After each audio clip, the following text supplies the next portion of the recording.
En el capítulo 8, parte 2, hablamos sobre el círculo pagano y cómo varias familias de élite romanas, particularmente la gens Anicia y la oscura familia Símaco, aportaron personalidades de suma importancia para el cristianismo como Ambrosio de Milán y Boecio.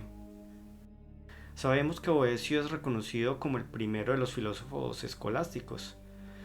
La escolástica fue un movimiento filosófico y teológico que intentó utilizar la razón, en particular la filosofía de Aristóteles, para comprender el contenido sobrenatural de la revelación cristiana. Pero podríamos agregar también que la escolástica, aunque es una teoría muy trabajada, es una corriente de pensamiento sin crítica interna, que resulta extremadamente conservadora y sin ideas renovadoras, ya que la base de esta ideología parte de que Dios es la fuente de la razón y de la fe, y por tanto no podían contradecirse. Pero, en caso tal de que eso ocurriera, la fe debía prevalecer siempre, por encima de la razón. En capítulos anteriores también mencionamos que la Iglesia Católica selló un pacto con la dinastía carolingia para establecer un neoimperio romano por Europa Occidental. El 25 de diciembre del año 800, el rey franco Carlomagno fue coronado como emperador de los romanos en la Basílica de San Pedro en Roma. Con este gesto, el Papa León III buscaba restaurar la autoridad de la cristiandad occidental en la figura de un nuevo líder, transfiriendo de nuevo a Roma el poder efectivo y simbólico que había perdido con Constantinopla.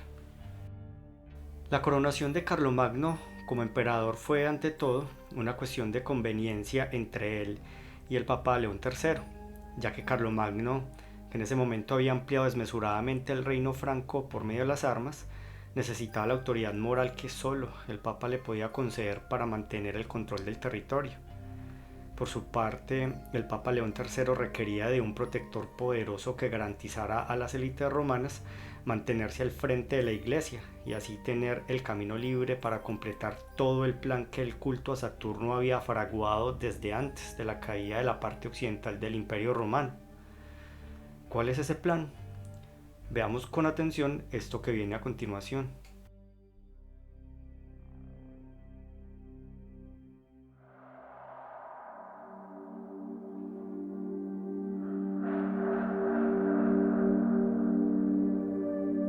Hola amigos, saludos a todos.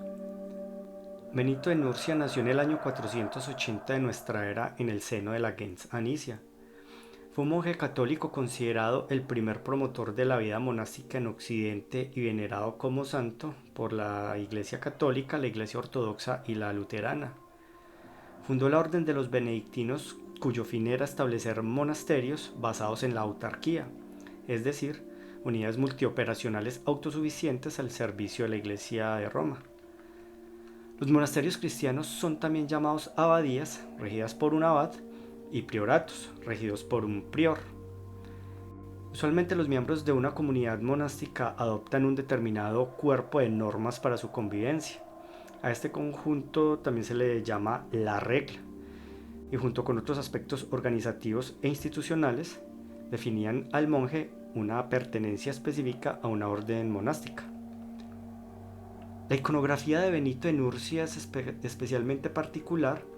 Habitualmente se le representa, atención a esto, como un anciano de túnica negra, con un báculo, con un libro, una copa de la cual sale una serpiente alada y también con un cuervo, con un trozo de pan en el pico, ya que según cuenta la tradición, esto es en memoria por el pan envenenado que recibió Benito de un sacerdote de la región de Subiaco. El Papa Gregorio I, también miembro de la gens Anicia y conocido como Gregorio Magno, cuenta que por orden de Benito, el cuervo se llevó el pan a donde no pudiera ser encontrado por nadie. Vamos a detenernos un momento aquí y vamos a analizar un poco más a profundidad esta iconografía. Sabemos que lo que nos dicen los escritos de la tradición cristiana son modificaciones parciales o totales de la realidad y por tanto debemos desconfiar de dichos escritos. También debemos recordar que en algunos capítulos de esta serie hemos desarrollado cómo de la herejía del zoroastrismo practicada por los magis caldeos se derivó el mitraísmo, y allí convergieron múltiples rituales, doctrinas y simbolismo del mundo antiguo que dieron continuidad al sincretismo religioso que llegó y se estableció en la religión romana hasta transformarse en el culto a Saturno, y luego este dio origen a las tres principales religiones monoteístas que han llegado hasta el presente, y allí se ocultó en el fondo de cada dogma. Así pues, en los tiempos en que la religión romana estaba en su proceso de transformación y sincretismo hacia el cristianismo, la gens Anicia, que recordemos, fue una familia de plebeyos que fue escalando posiciones hasta convertirse en patricios y que a nuestro modo de ver tenían una relación de cliente-patrón con el círculo pagano, es decir, que obedecían las órdenes de familias de un linaje superior como las familias Símaco y la gens Fabia. Entonces, los miembros de la gens Anicia empezaron a ocupar cargos y roles importantes en el cristianismo posimperial, pero esos roles tenían un origen pagano romano, particularmente los sacerdocios de los cultos más importantes como por ejemplo el de las Lupercales. A esos sacerdotes se les denominaba augures. El buen augur se le representaba bajo la forma de un joven ágil, apuesto, vestido con una túnica verde, símbolo de la esperanza, y la cabeza cubierto con un velo blanco asegurado por medio de una estrella. En la mano derecha tiene el bastón augural y con la izquierda acaricia un cisne. El mal augur es la figura de un hombre severo en el aspecto y de siniestra mirada. La túnica que lleva es color de hoja seca. En la mano tiene también el bastón augural y está en actitud de observar una corneja que vuela hacia su izquierda. Aquí vemos unos elementos claramente implícitos que trascienden desde la iconografía y simbología paganos hasta el linaje mismo a través de la gens Anicia. Entonces Benito de Nursia, precursor del modelo monástico medieval y santo de la Iglesia Católica, era realmente un mal augur, o lo que nosotros llamaríamos un augur negro. Ahora bien, ¿qué significado tiene la copa y la serpiente alada? En mi opinión, por el carácter neoplatónico introducido al cristianismo por el círculo pagano, yo veo al demiurgo saliendo de ese cáliz. ¿Ustedes qué piensan que podría significar este símbolo? Por favor, dejen su opinión en la caja de comentarios. Por otro lado, el libro significa el tratado que desarrolló Benito de Nursia, que es como una especie de hoja de ruta para la operación de los monasterios, y esto se conoce como la regla de San Benito. Contiene 73 capítulos que detallan todo lo que se debe hacer en cada uno de los aspectos relacionados con el funcionamiento de un monasterio. Aquí solo vamos a remarcar el capítulo 7, que es el que más nos llama la atención, y dice lo siguiente. Primero, teme a Dios. Segundo, subordinar la voluntad de uno a la voluntad de Dios. Tercero, ser obediente al superior de uno. Cuarto, sea paciente en medio de las dificultades. Quinto, confesar los pecados de cada uno. Sexto, aceptar las tareas más malas y mantenerse como un trabajador sin valor. Séptimo, considerarse a sí mismo inferior a todos. Octavo, siga los ejemplos establecidos por los superiores. Noveno, no hable hasta que le hablen. Décimo, no te rías fácilmente. 11. Hable simple y modestamente. 12. Expresar la humildad interior de uno a través de la postura corporal. Si uno extrapola este reglamento hasta la actualidad, encuentra que los únicos que tienen un código similar, además de las órdenes religiosas, son las fuerzas militares de los estados occidentales, ya que dentro de los valores y deberes de los militares están la subordinación, la obediencia, el valor, la lealtad, el desinterés, la abnegación, el compañerismo, la disciplina, ejemplaridad, espíritu de sacrificio, espíritu de servicio, entre otros. Por ejemplo, en Colombia, aunque constitucionalmente es declarado como un país laico, las instituciones tienen una fuerte influencia católica. Entonces, por ejemplo, en el escudo de la Policía Nacional aparece su lema, Dios y Patria.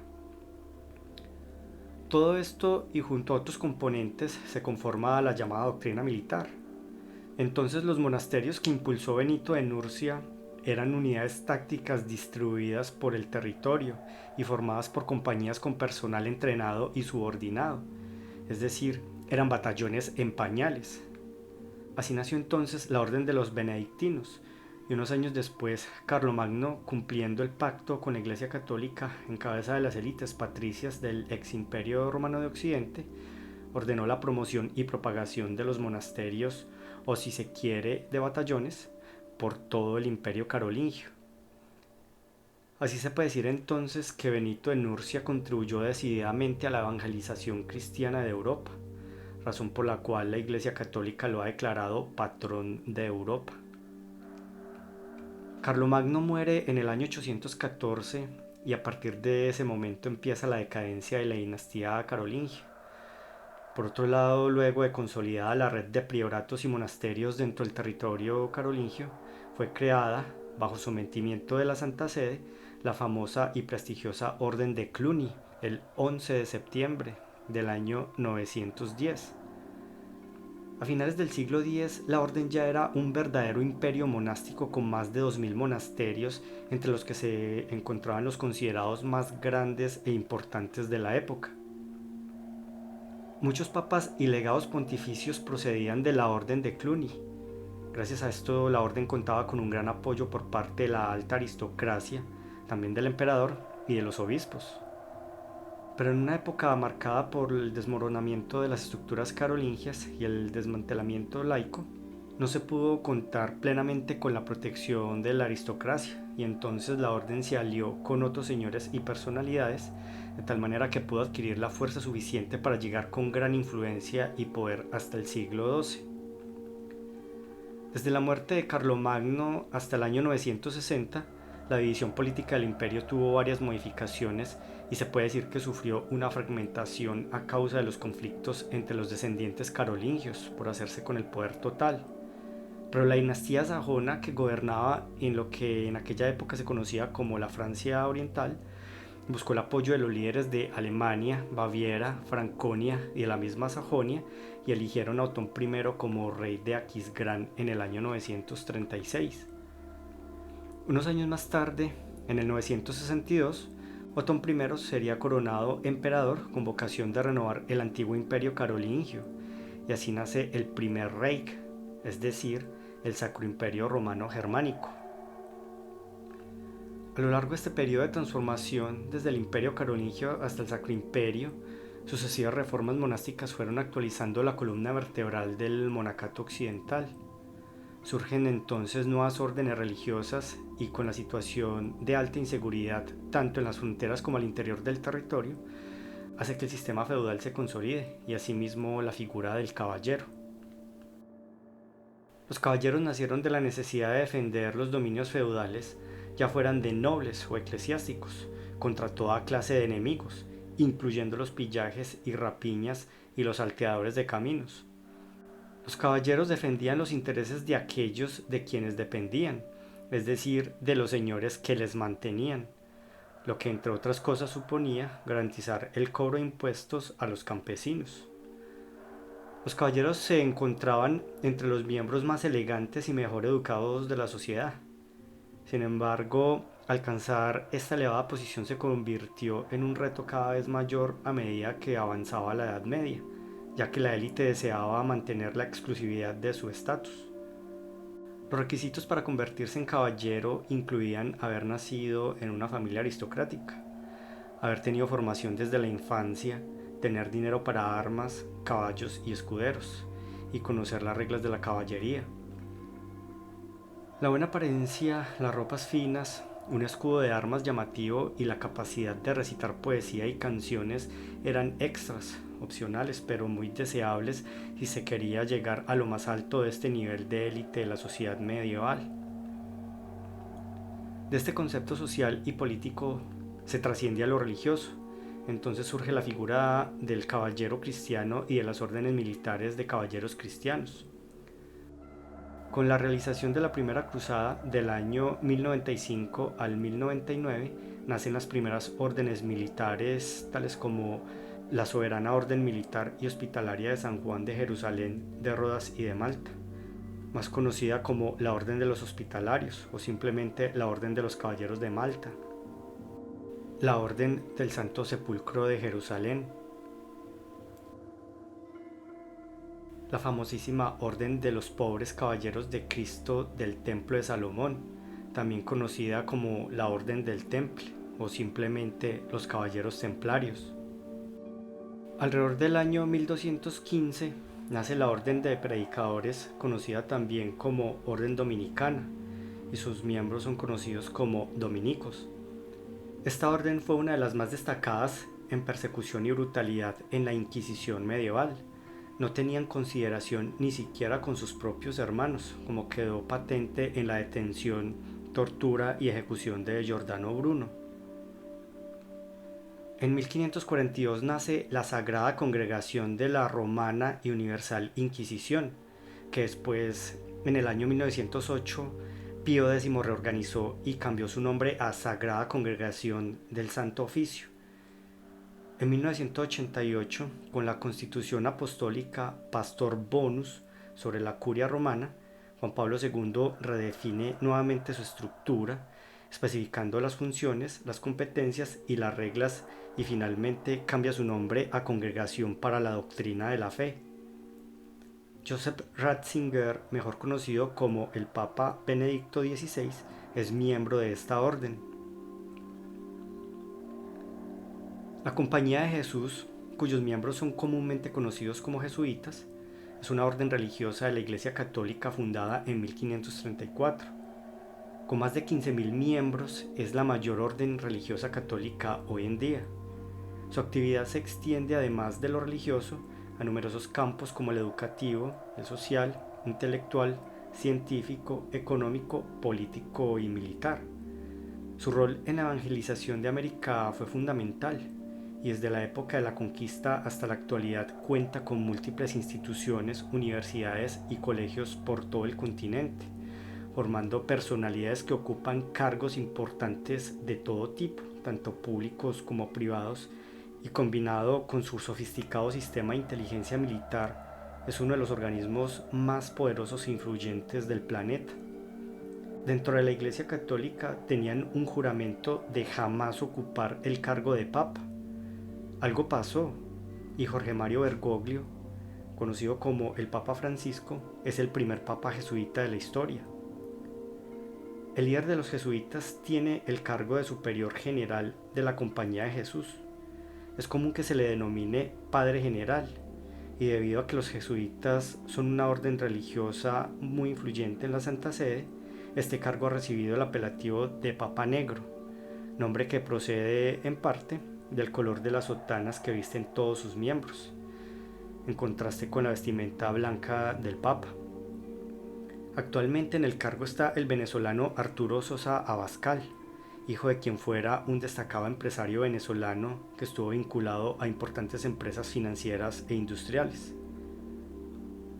Este es el momento en que Adolfo Nicolás Pachón, anterior líder de los jesuitas, transfiere el mando a Arturo Sosa para que asuma el cargo de general de la Compañía de Jesús.